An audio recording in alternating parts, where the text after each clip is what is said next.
We're certainly seeing a lot of upheaval in world events today, and that is trending people towards gold. And that's also trending people towards digital gold, which is Bitcoin. You're seeing macro-wise countries around the world, major countries like Japan and China have stopped buying U.S. treasuries. And there's traditionally been a lot of demand for U.S. treasuries. This leads the U.S. government to buy U.S. treasuries, buying its own printing, which again leads people to look for currencies, sound money, as it were, that's not inflating, that's not being printed. And so you see both physical and digital gold demand just skyrocketing in both the US and other countries around the world.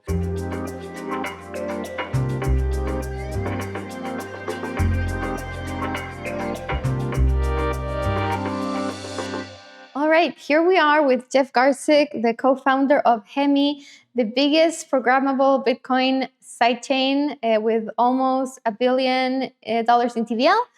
Jeff, it's great to have you on the Defiant Podcast. Welcome. Thanks for having me. Okay, so before we get into Hemi, Bitcoin DeFi, the things we'll talk about today, I'd love to get more on your background because you're a true crypto OG, going back to early Bitcoin days, contributing to Bitcoin Core. So, yeah, how did you go from there to here? Like, what was your process like, and what led you to start Hemi? Sure. Well, allow me a little bit to go back a bit further in that I really queued up myself to accept Bitcoin, find Bitcoin.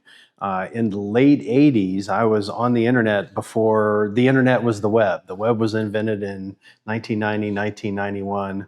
And I was already participating in this global village that was decentralized, decentralization, the internet. And I then spent 10 years under the tutelage of the inventor of Linux, Linus Torvalds, as one of the Linux lieutenants in the Linux kernel open source project.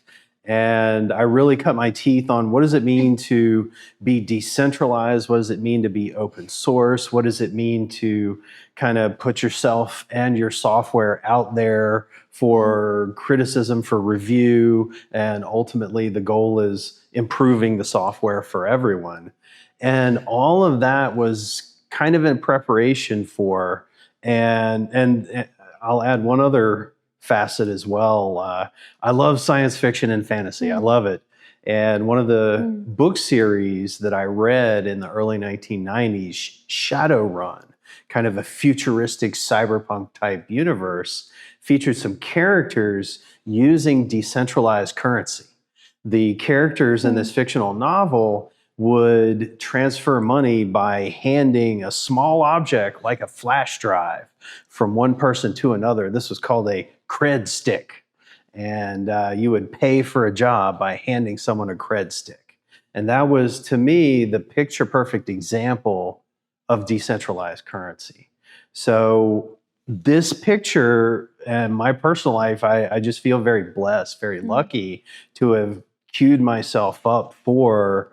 In July 2010, I saw a post, Bitcoin, the decentralized currency, on slash.org, a News for Nerds website. And I immediately jumped in, I clicked, I downloaded the software. Because it was open source, it's open to everyone's inspection. And so crucially, Bitcoin was not about who was Satoshi, who was Satoshi's skill set, what does Satoshi's resume look like? It was all about the engineering. And Satoshi's anonymity forced me and everyone else to look at the code, look at the engineering. Don't look at the person. The person's not important. The system is important. I looked at it. I was immediately skeptical. I said to myself, surely there's just 5 servers in a data center somewhere. And I proved myself wrong by looking at the code. It was truly novel, truly decentralized, and something that I had never seen in computer science before. So like my Linux experience, I immediately started emailing patches to Satoshi. And that's kind of the lingua franca of programmers. That's a patch is a software change. And so you propose a change to software by emailing a patch to Satoshi. And my very first change, I proposed to Satoshi to raise the Bitcoin level from 7 transactions per second throughput to where I thought it needed to be 4,000 transactions per second. And this, of course, this patch was totally broken, totally wrong. And Satoshi pointed that out, but very courteously, and provided that feedback. And that was my entree into Bitcoin, into decentralized currency, into decentralized programming. And I'd say I owe a lot of it to Linus and to Satoshi for being great mentors, great project leaders, really geniuses in their own right. Wow, what an intro. I don't think I've had many people here say they emailed with Satoshi. That's amazing. Did any of your patches make it to the Bitcoin code base? Oh, absolutely. Quite a bit. I became the third most prolific Bitcoin developer. There was Satoshi, then his number 2, Gavin, and then myself as number 3. Wow, amazing. And I guess your first patch to increase the Bitcoin block size. That's right. I mean, that relates pretty closely to what you're doing now, like trying to scale Bitcoin. That's exactly right. So okay, from that time, kind of in very early Bitcoin days, contributing to the Bitcoin code, how was that timeline to actually building a Bitcoin scaling solution? Well, it's 14 to 15 years, honestly.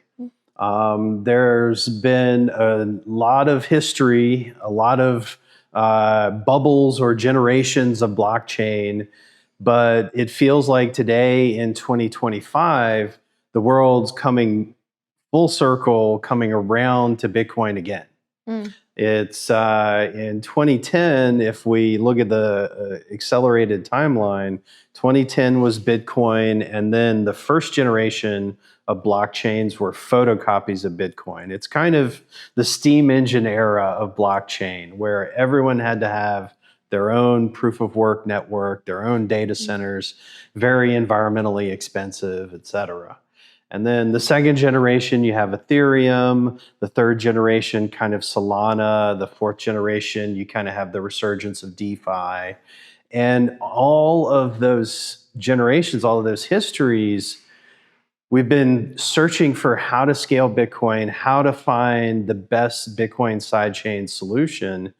And in 2010, an ironic prediction I think is coming true. In 2010, we said in the very earliest days, the way to scale Bitcoin, the way to upgrade Bitcoin, the way to improve Bitcoin, let the rest of the world develop solutions, test those solutions in the real world, let them take the lumps, let them take the risks, and then whatever survives, incorporate it into Bitcoin again.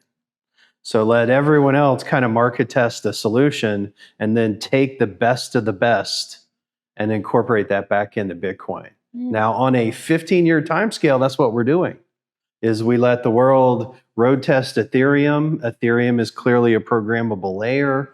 We let the world road test DeFi. DeFi is clearly composable primitives. It makes sense, logical, here to stay. And now the time has come to apply that to Bitcoin. And so that's where I think we come full circle through Bitcoin, EVM, DeFi, and now we're combining it all back again into Bitcoin and obviously the project I'm working on, Hemi.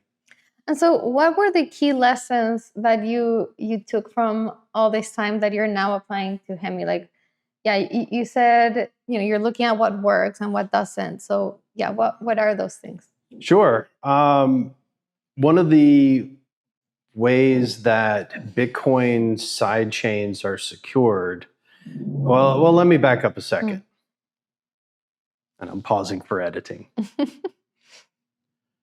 One of the ways that I think scaling holistically occurs is kind of like I use the analogy of the champagne waterfall in hotels or weddings, is that the champagne comes down to that glass in the center, but when it fills up, what does it do? It spills over into the next level.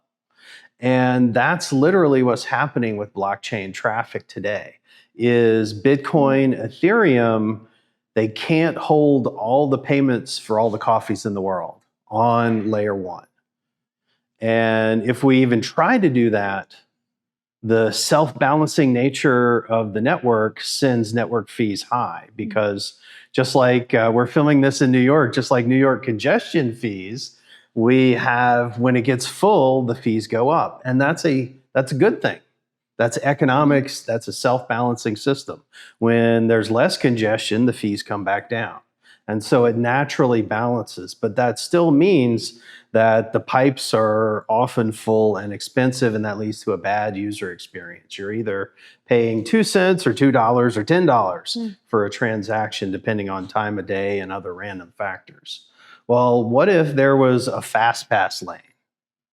That's essentially what layer twos are, is you're going to build out the Bitcoin ecosystem. You're going to be tied to the Bitcoin token and the Bitcoin economics, but Bitcoin script and other technical detail is very limited. And Bitcoin scaling, it just hits a scaling limit. And so building out these layer two blockchains, these Bitcoin sidechains, are that holistic solution that we've been searching for over a decade. But it took the piece parts of Ethereum and the EVM. It's very much like in the 1990s and 2000s, Java and the JVM. It's compatibility. Compatible standards were created in the EVM that fostered DeFi, and now we can package that again all into a single all-encompassing solution for Bitcoin DeFi. Mm-hmm. So Hemi is an EVM compatible chain, right? Yes. So from kind of the things that you did want to take from all this experimentation is Ethereum EVM as kind of a programmable layer for applications to be built on. Now, with so many sidechains and Bitcoin layer twos coming to market and mainnet, there's this discussion on what actually constitutes a Bitcoin layer two, and it seems like what can make a Bitcoin layer two is whether it gets its security from the Bitcoin network or whether it does that from its own set of validators or nodes. Where does Hemi stand in that difference? Well, we believe that the best security comes from Bitcoin itself. So Hemi inherits its security from Bitcoin. We created something called proof of proof mining, or POP mining. And this is a method of storing the proofs from the Hemi blocks into the Bitcoin blockchain, which is our ultimate source of truth. That is, we believe, we like to say Bitcoin and Ethereum, they're the king and queen of crypto. Bitcoin is the root of the crypto tree. It's solid, it's secure, it's not going anywhere. And Ethereum is kind of like the grand central station of crypto, where if you're interchanging, you're going to go through EVM. If you're DeFiing, you're going to go through EVM. And the fusion of that is what enabled Hemi to realize that layer two need and kind of outcome. I think there are a number of Ethereum L2s. There are over 100 at last count as we film this. There are a number of Bitcoin L2s, over 100 at last count. And I'd like to point out the macroeconomics and then back into your question. The macroeconomics are such that it's very, very inexpensive, almost zero cost to create a new blockchain. And therefore, we'll have a large supply of blockchains heading into specific demand. And you see the same thing with Ethereum L2s. However, all of those are tiny teams, photocopying technology. They didn't build that themselves. They're just forking an optimism. They're just forking an anchoring solution. And they don't have the depth of technology or the depth of team that Hemi does. And we were examining this 2 years ago and saying, what is the best layer 2 solution today? What is the best layer 2 solution tomorrow if you're thinking 20 chess moves ahead? And it's really got to be, getting back to your question, something that builds on Bitcoin's proof of work security as its base. That's not going anywhere. Again, as I mentioned, our thesis, Bitcoin is the root of the crypto tree. And so we literally build with that philosophy in mind. And so from a layer 2 perspective, getting a little bit technical, there are multiple ways that you can secure in Bitcoin. One of those is, and I'll dive into that, proof-of-proof mining, or POP, that we invented.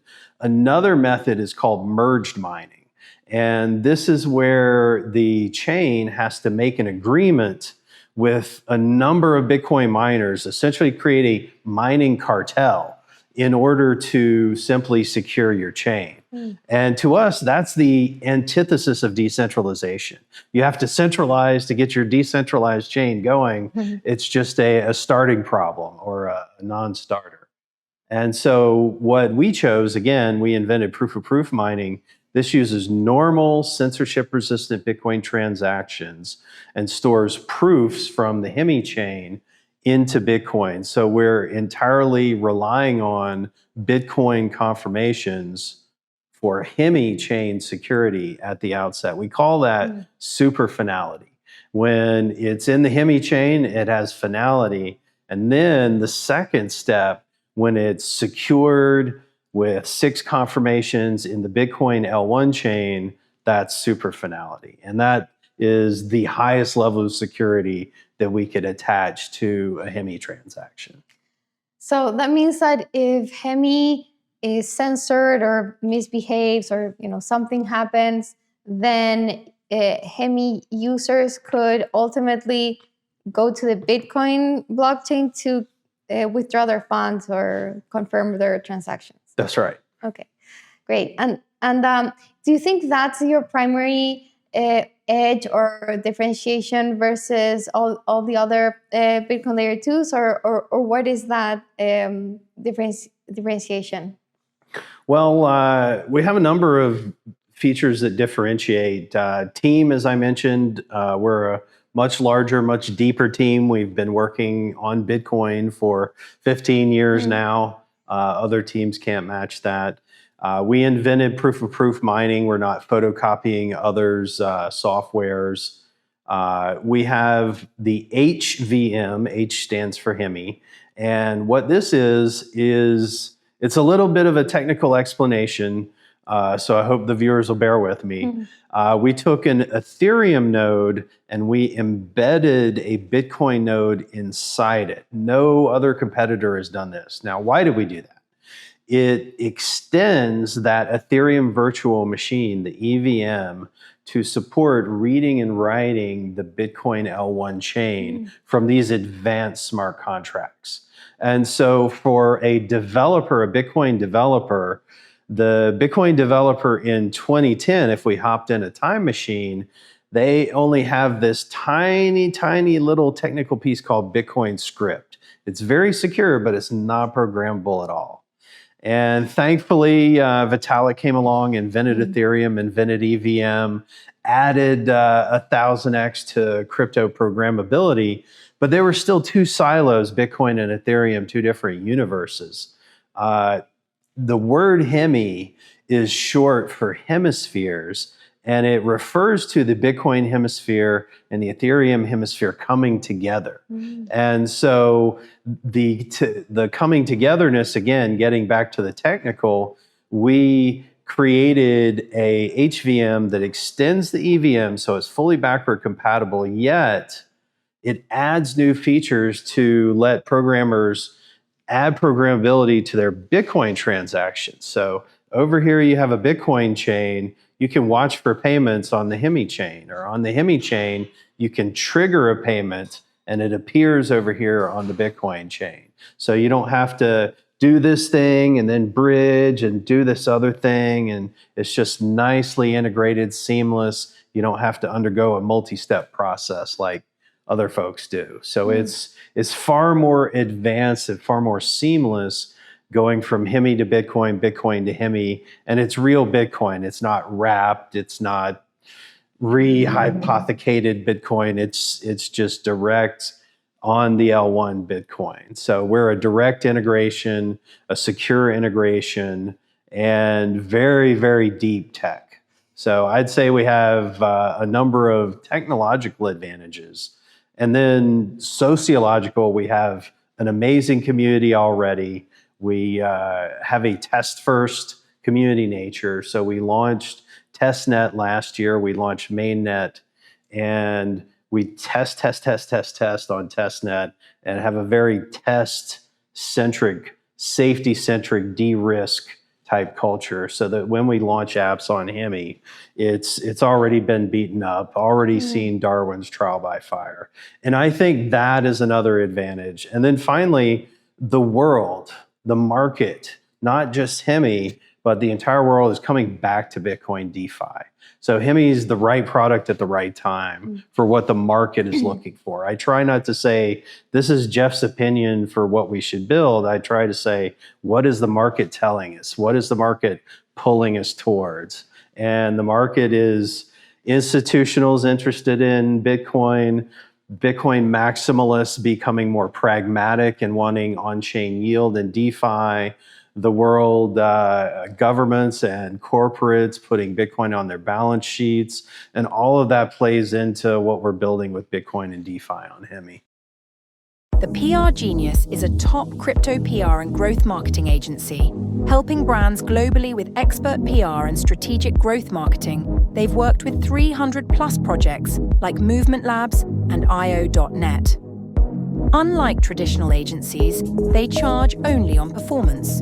Their services include earned PR opportunities and marketing services to help boost wallet holders and organic X followers. Learn more at www.theprgenius.com. Really want to get back to that topic, but first, just wanted to quick follow-ups on this Hemi Bitcoin connection. So one is so you said Bitcoin on Hemi is actually Bitcoin, like it's not a wrapped version. It's the actual token, like cryptocurrency. Yep. Okay. And then on the bridging, how fast is that connection? Like if you want to go from Bitcoin on Hemi to Bitcoin mainnet, how quickly can you do that? Trying to remember the specific figures, because it's different from going in versus coming out. If you're going from Bitcoin L1 to Hemi over our tunnel, we use slightly different language. We call it a tunnel. I believe that is 3 hours.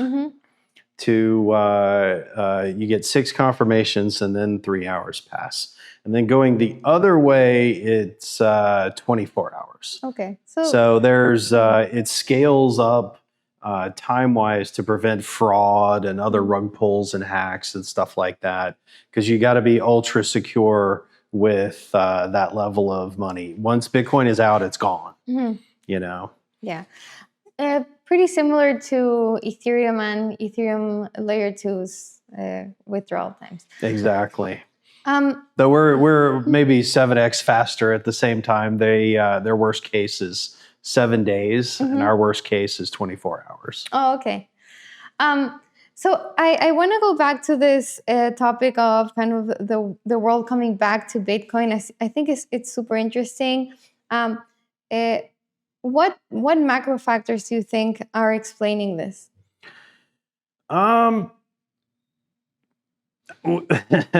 Macro factors, I think, get deep into philosophy and world events. I think there's one theory that is called the fourth turning. It's every fourth generation throughout history, you kind of have a lot of chaos and war and upheaval, and nation states become new nation states. I'm a history buff, so I love world history and all this sort of stuff. And if that theory may or may not be correct, but we're certainly seeing a lot of upheaval in world events today, and that is trending people towards gold, and that's also trending people towards digital gold, which is Bitcoin.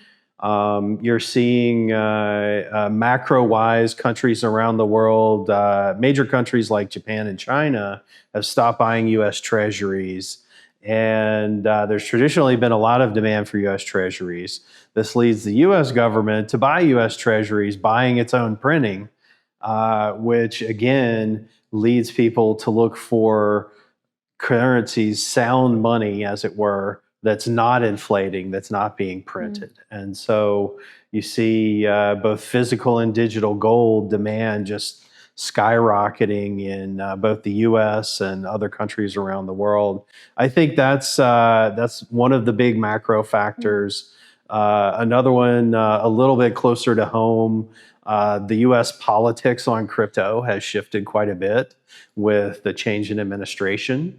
There were, in the previous administration, some court cases that eventually resolved to legalize Bitcoin ETFs. And that was a big, big watershed moment in the life of sovereign crypto, institutional crypto, corporate crypto, because once Bitcoin is held in security-related arrangements, broker-dealer arrangements, collateral arrangements, it's essentially in traditional finance at that point. It's gotten the green light in traditional finance. And Bitcoin, unlike the other cryptos, has that green light now. Other cryptos are still seen as new, emerging, et cetera. A super short data point. The US government was debating a strategic Bitcoin reserve or strategic crypto reserve. Their first announcement, they were going to have XRP, SOL, and several other cryptos. And then they withdrew that announcement and said, we're going to have a strategic Bitcoin reserve. And obviously, selfishly, as a Bitcoin holder, we like to see that. But what's the deeper point? The deeper point is that Bitcoin is one of mature cryptos that are available, that have institutional support, sovereign support, corporate support, and all the others are metaphorically emerging markets. And so that is why, all those reasons, I think, are why the world is coming back to Bitcoin. Yeah, it's been such an interesting trend to watch, how Bitcoin has really decoupled from stocks and has been rising as the US dollar is weakening together with gold. So it seems like all of Bitcoiners' predictions are finally coming true. It's been wild to watch. So do you think that Bitcoin can actually become a global reserve currency? I absolutely think it's a global reserve currency today from certain perspectives, and I think it's a part of a portfolio that becomes a global reserve currency, absolutely. I like to think about the IMF SDR program, which it stands for special drawing rights, but essentially it's a basket of world currencies. And it's indexed a lot like an index fund based on the GDP of each country in that index. And I think Bitcoin, for example, deserves a spot in the IMF SDR alongside other world currencies.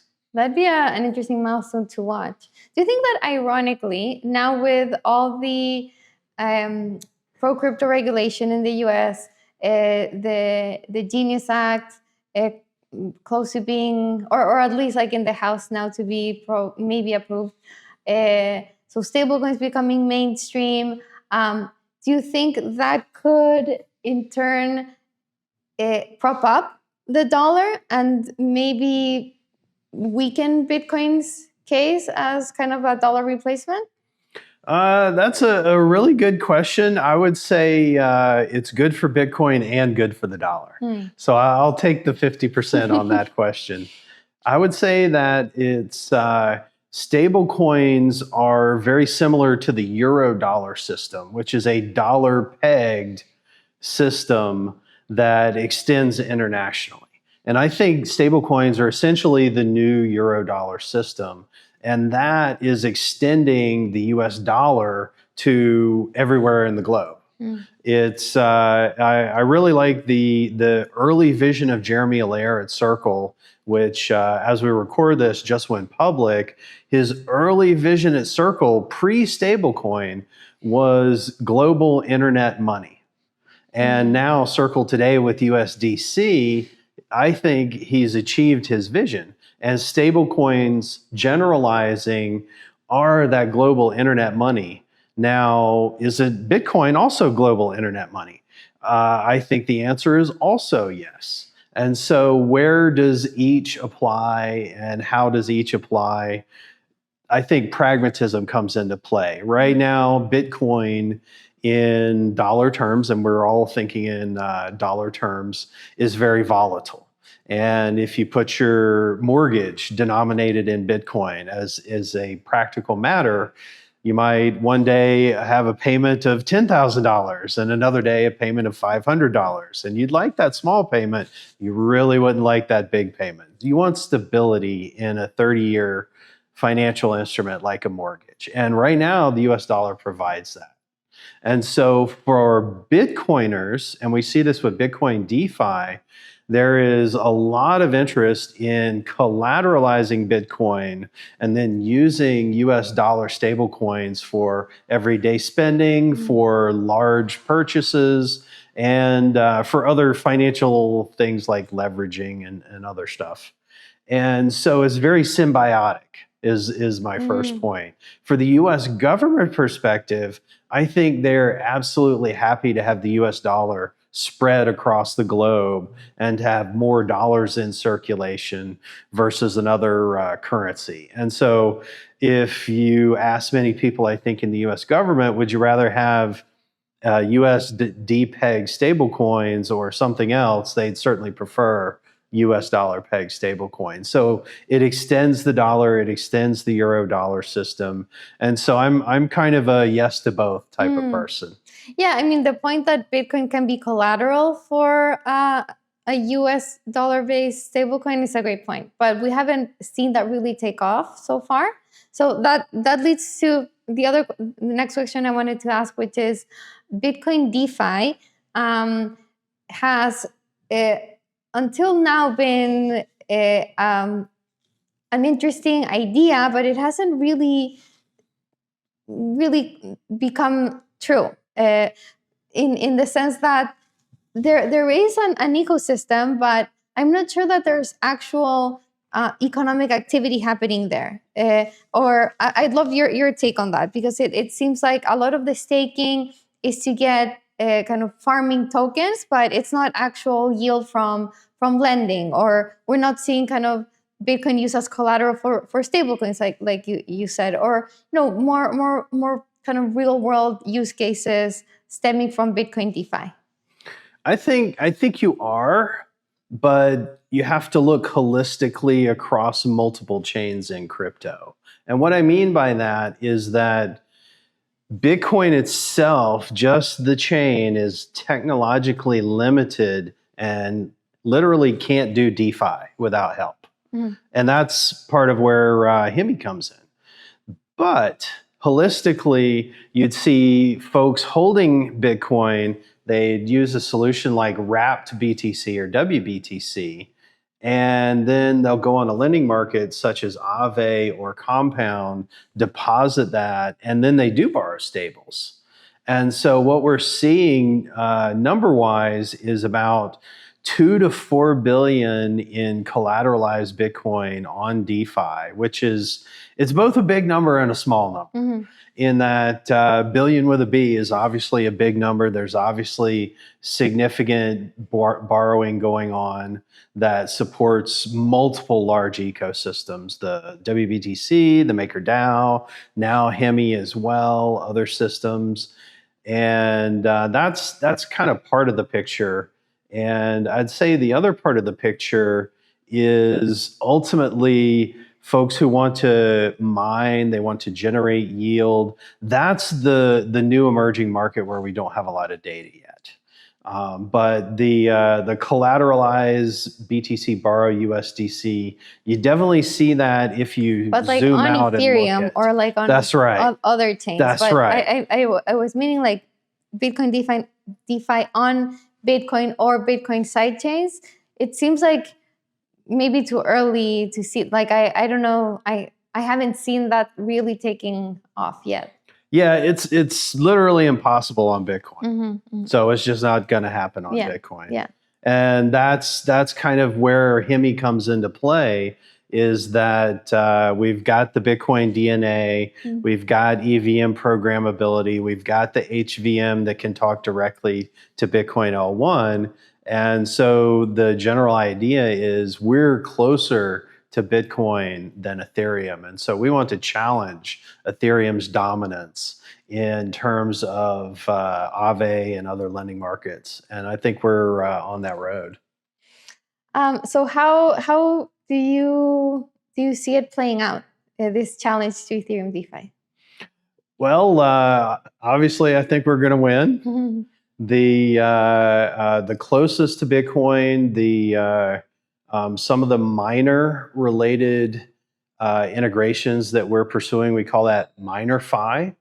To sidetrack a little bit into that, currently Bitcoin miners, they have a very simple user experience. They have some mining hardware, and to get paid, they register their Bitcoin address, and that's it. And they just have a payment stream to their wallet, and that's it. Whereas Hemi and the top mining pools in Bitcoin are very interested in this. Hemi extends that experience to, okay, and what next? Meaning, okay, you receive this payment flow of Bitcoin, and now you want to earn some yield, and now you want to swap that to USD to pay some bills, and now you want to, perform X, Y, and Z automated actions based on AI agents, which is another project that's on Hemi. All of those automations are the "and now what next" form. And so that's programmability in a nutshell. And that's modularity, that's flexibility. And that's the system that we built with Hemi, is that once you have your Bitcoin, there's another universe of possibilities that we're opening up. And so we think that that is going to be very compelling to Bitcoin miners, Bitcoin holders. Basically, the Bitcoin maximalist is becoming the Bitcoin pragmatist, we argue. And that pragmatism is, I don't just want to hold my Bitcoin in a Bitcoin wallet inside a mountain behind armed security guards and nothing ever happens with it. I want it to grow like a savings account. I want to, do more with it. One of the founders at another startup company bought a house with it. He collateralized his Bitcoin, borrowed USD, and purchased his entire house, real estate, California real estate, so it was not cheap. So, but did he do it on Aave? Yeah, he did. He used either Compound or Aave, I forget which. And so your dream is that the next time that happens, it'll be on a lending market on Hemi. That's right. That's right. Exactly. Hemi and more. Do you think that now? I think there's about 100 billion of TVL in DeFi overall. Do you think Bitcoin DeFi has the potential to overtake that, or to be the main hub of DeFi? Since Bitcoin is the biggest cryptocurrency, you could argue that there is a potential to have that happen. That we think it's going to be the biggest home for DeFi, bar none. Like I mentioned earlier, the institutional, corporate, sovereign, retail, grassroots, all the support is there for Bitcoin. And it's literally incomparable with any of the other cryptos in terms of that penetration at the edge, meaning not just crypto enthusiasts of coin X, Y, and Z, but banks, OCC chartered banks, but hedge funds, SEC registered treasury companies, All of these have a level of legal comfort, regulatory clarity with Bitcoin that you don't have with other cryptos. And so that's a big pull, magnetic pull, kind of back to home base, back to the root of the crypto tree. What if sending crypto felt more human? Pulse just launched Red Packets, a new way to gift tokens with meaning. It's gasless, gamified, and claimable inside group chats only. Think airdrops meet social cues on-chain. Backed by smart wallet tech and live across major L2s, Red Packets turned communities into microeconomies of gratitude and growth. No seed phrases, no friction, just connection with value. Check it out at pulse.social. So that's in terms of like programmability and market cap. That with Hemi you kind of have that going for you. You have like the volume, liquidity, and market cap of Bitcoin, which is the biggest in the space, and you've integrated Ethereum CVM to make that programmable. But what about scalability and throughput? Because like Solana really took that one step further beyond what Ethereum and Ethereum layer 2s are doing, with thousands of transactions per second, which very few chains can achieve. And we've seen how that's really prompted this meme coin mania and like other more kind of retail use cases. Do you see that also happening on Bitcoin, or maybe that will continue to be more for like other chains? Oh, absolutely. Bitcoin itself is going to continue to be a settlement layer, a backbone, the root of the crypto tree. And Hemi, for example, will be able to facilitate a lot of those high transaction volume type use cases. We have in our white paper outlined some designs for layer 3 protocols that can go as fast as you can transact. So hundreds of thousands of transactions per second, theoretical maximum. But the other trade-off, and we're not going to go to that level of speed with Hemi, the core L2, is that we value decentralization. And as you turn up the speed knob, you're turning down the decentralization knob. And what do I mean by that? We actually get to the laws of physics, the speed of light. And when we're creating the consensus that this is a Hemi block, this is a Bitcoin block, the messages literally have to travel all over the globe to every continent on Earth. Even Antarctica, there are a couple of Bitcoin nodes in Antarctica, and to achieve consensus. And that simply doesn't happen if you're doing 100,000 transactions per second, because the speed of light can only go so far from Europe to Africa to South America to North America and back again. And so the current best guess is 200 to 500 milliseconds is your fastest time. And if you're going any faster than that, you're compromising decentralization, and you're just kind of putting all the servers in one data center again. And you've recreated Amazon.com. It's not decentralized at all, and you have no censorship resistance whatsoever. So it's if you want to compromise like that, you might as well just create a centralized database and not use blockchain at all. Right, for sure. So it's really interesting stuff. And if all that happened and there's DeFi and a retail kind of activity happening on Bitcoin layer 2s, does that risk Bitcoin losing on mainnet transactions, which I think we're seeing some kind of indication that that's happening, and we've seen that effect on Ethereum, how all the activity is moving to layer 2s, and so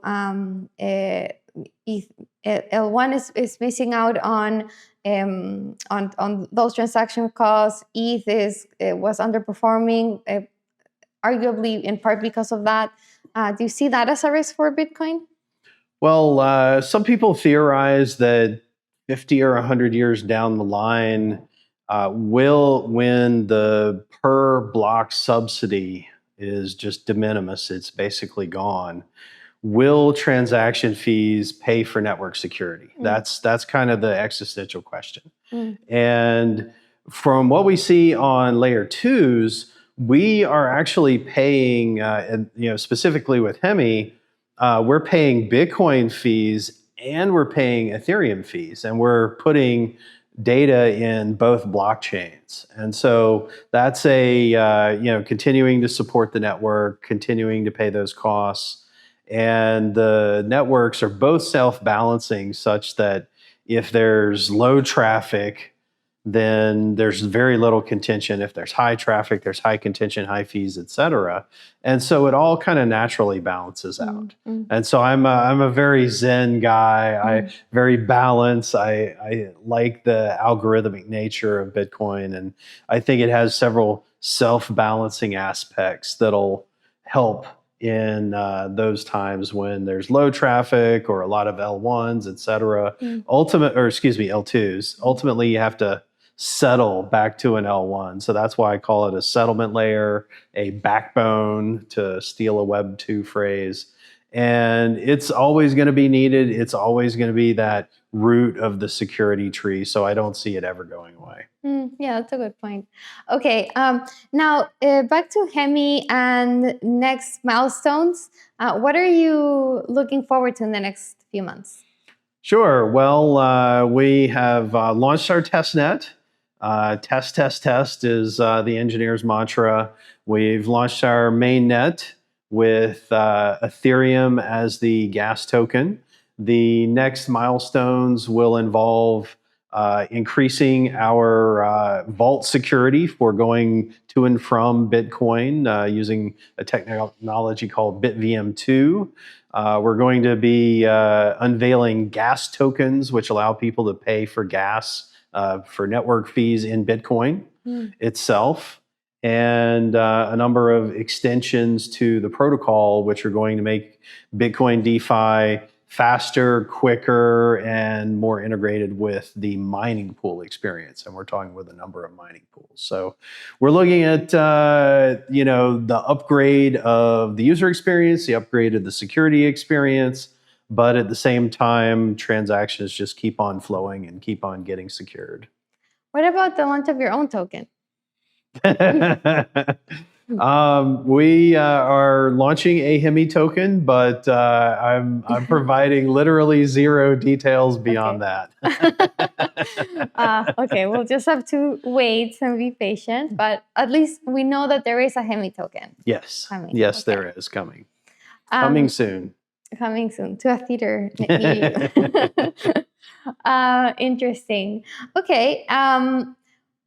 What about the applications on Hemi? Any interesting projects launching soon? And related to that, how are you attracting developers onto the network?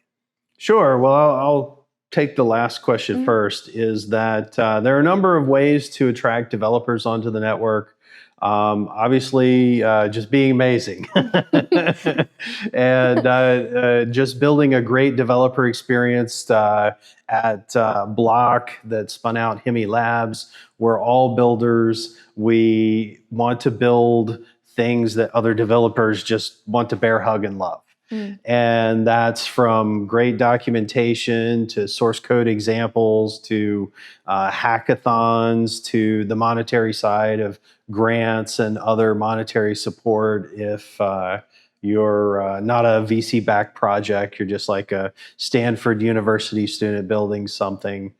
We want to encourage those independent developers to come and build on Hemi. So we have overthought the developer experience, and I think that really shows all the way to our Discord community, which has a number of different developer-centric paths that you can follow, and other fellow developers you can network with. So I just love our developer experience, and I've been having our team focus quite a bit on that. So that's, I think, pretty key coming to Hemi. it's if you're not familiar with smart contracts and blockchain development, it's definitely a steep learning curve, but it's absolutely worth it. For your first part of your question, the apps, there are a number of different apps that people are engaging with. I break them down in terms of monetary and non-monetary. On the non-monetary side, there are some interesting games, demos, ways that folks can participate through our Discord to learn more about Hemi. There's something called Hemi Hatchlings, which is a free to mint, free to use experimental NFT kind of art project, and you can morph and hatch kind of like Pokemon characters, stuff like that. We have a vibrant NFT art community that people engage with and really enjoy and have a lot of fun with. And does it use kind of like ordinals for NFTs, or you can export to ordinals, but it's primarily on the Hemi chain at the moment. And the financial apps, obviously, we're getting kind of the 80%, 20% experience of 80% of people coming in the door, they're Bitcoin holders. They want to do something with their Bitcoin. 20% are coming in through kind of the Ethereum tunnel, Ethereum door, that sort of thing. But they want to do the standard DeFi apps of DEXs and lending markets. The more aggressive traders are looking at perp DEXs and dark pools and things of that nature. Vitalik, in a recent post, talked about how maybe blockchains are a little bit too public, and that reveals a little bit too much about you. And we should look at ZK and dark pools again as some of the ways that we can add privacy, give privacy back to our users. And so we're seeing some of those ZK privacy trading apps as well. Interesting. Very cool. And then to wrap up, I'd love a sense of your more like long-term vision. If everything works out the way that you want, what does Hemi look like? Well, it's to me, Bitcoin and Ethereum, the king and queen of crypto. They're always going to be there. We always want to be well integrated with the king and queen of crypto. I think the future of Hemi is the future of layer twos. Layer twos are absolutely necessary. They're an organic outgrowth of, you just can't fit everything on L1. So fundamentally, you got to have layer twos to onboard the other 7 billion people on the planet after we onboard the first billion. And from that perspective, we're going to integrate the Lightning Network. We're going to integrate Solana and some of the other non-EVM blockchains. And ultimately, I think become the Bitcoin DeFi hub for all of crypto. Awesome. Great. And then finally, if you want to tell the audience like where to find you, or how to get started on Hemi. Yeah, go to hemi.xyz. Follow us on hemi_XYZ on Twitter. Awesome, Jeff. This was great. Thank you so much for joining us. Thank you. Thanks for having us.